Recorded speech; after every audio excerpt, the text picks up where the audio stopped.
Faut-il vouloir contrôler sa vie? Thèse, il faut vouloir contrôler sa vie afin que tout arrive selon nos vœux. Antithèse, certaines choses ne dépendent pas de nous, il est illusoire de vouloir les contrôler. Thèse, il faut vouloir contrôler sa vie.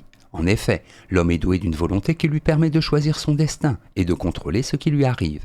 Il peut planifier et mettre de l'ordre dans sa vie afin de ne pas avoir à subir les événements imprévus qui risquent de le détourner de ses buts. Premier argument, les passions doivent être dressées. Ceux mêmes qui ont les plus faibles âmes pourraient acquérir un empire très absolu sur toutes leurs passions si on employait assez d'industrie à les dresser et à les conduire, dit Descartes dans Les Passions de l'âme. Ce sont les passions qui introduisent du désordre dans notre vie. L'homme sage doit les dresser en les soumettant à la volonté afin de ne pas avoir à les subir. Deuxième argument, l'homme libre maîtrise sa vie. Alain croit à la liberté de l'esprit et à la toute-puissance de la volonté. Contre ceux qui, comme Freud, prétendent que nous sommes le jouet d'un inconscient impossible à maîtriser, il affirme que l'esprit peut toujours garder le contrôle. Il rejoint en cela Sartre, pour qui l'homme est totalement responsable de ce qui lui arrive. C'est en choisissant ses actions, la vie, que l'homme prouve sa liberté. Troisième argument, ne pas contrôler sa vie est une faiblesse. Celui qui est imprévoyant, qui se laisse vivre sans faire de projet, qui refuse de se fixer des objectifs et de les conquérir, sera toujours à la merci des circonstances et des autres. Celui qui au contraire prévoit, projette, refuse de se laisser détourner de son chemin par des activités futiles, sera maître de son destin. En bref, c'est en contrôlant le cours de sa vie que l'homme prouve sa liberté. En usant de volonté et de raison, il doit maîtriser tout ce qui lui arrive.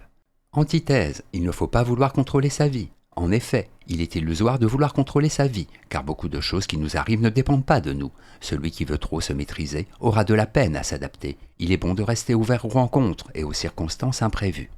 Premier argument, nous ne maîtrisons pas notre destinée.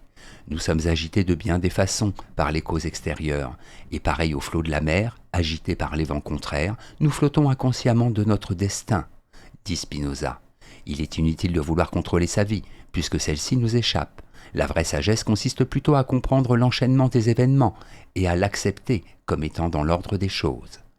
Deuxième argument, on ne peut tout contrôler.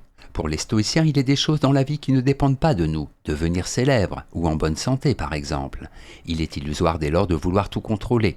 L'on n'y réussira pas et l'on sera malheureux. La sagesse consiste donc à ne vouloir maîtriser que les choses qui dépendent de nous et à accepter celles qui n'en dépendent pas. Troisième argument, il faut être ouvert à l'imprévu. Il n'est pas bon de tout vouloir contrôler dans la vie. On risque en effet de passer à côté de nouvelles possibilités, de nouvelles rencontres. Si l'homme adulte est censé maîtriser les paramètres fondamentaux de son existence, il doit aussi garder une part d'ouverture afin de s'adapter à l'imprévu, à la nouveauté.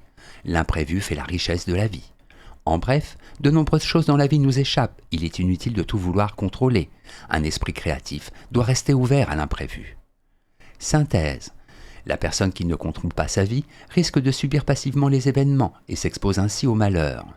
Celle qui au contraire veut contrôler de manière obsessionnelle tout ce qui lui arrive risque de s'épuiser dans de vains efforts, car la vie requiert une constante adaptation à la nouveauté.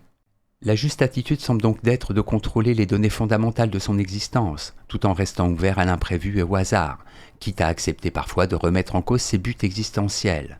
La rencontre amoureuse constitue par excellence l'un des grands imprévus de la vie. Celui qui, avant même de rencontrer la personne aimée, a déjà tout prévu sur ce qu'elle doit être, apparence physique, niveau social, profession, nombre d'enfants, marque de voiture, risque certes d'obtenir ce qu'il veut, mais aussi de rater sa vie sentimentale. Car s'il y a une donnée de l'existence que l'on ne contrôle pas, c'est bien le désir.